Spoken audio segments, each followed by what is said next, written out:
Friends, welcome back to Learning Journey. இன்பத்திலும் துன்பத்திலும் இணைவோமே, இல்லறமே நல்லறமாய் உணர்வோமே. Love is there, love is there, love is there always. இது என்ன சொல்ல வர அப்படின்னா, ஒரு குடும்பம் அப்படின்னா கணவன் மட்டுமே இன்பத்தையும் துன்பத்தையும் சுமக்கணும்னு இல்லை. அதே மாதிரி மனைவி மட்டும் இன்பத்தையும் துன்பத்தையும் சுமக்கிறது இல்லை. இன்பம் வரப்போ சந்தோஷமாக இருக்கும் சுமக்கிறதுக்கு, துன்பம் வரப்போ கை கொடுக்கணும் இல்லையா?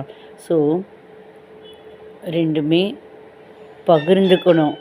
பகிர்ந்துக்கிறதுக்கு ஆக்சுவலாக அவங்க பகிர்ந்துக்கிறதுக்கு ஸ்பேஸ் கொடுக்கணும்.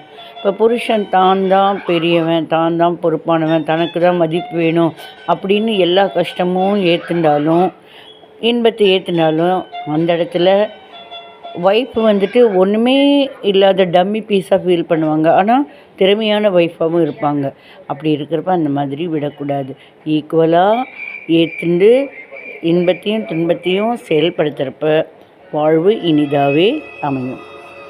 பிடிச்சிருந்ததுன்னா சப்போர்ட் பண்ணுங்கள். தேங்க்யூ.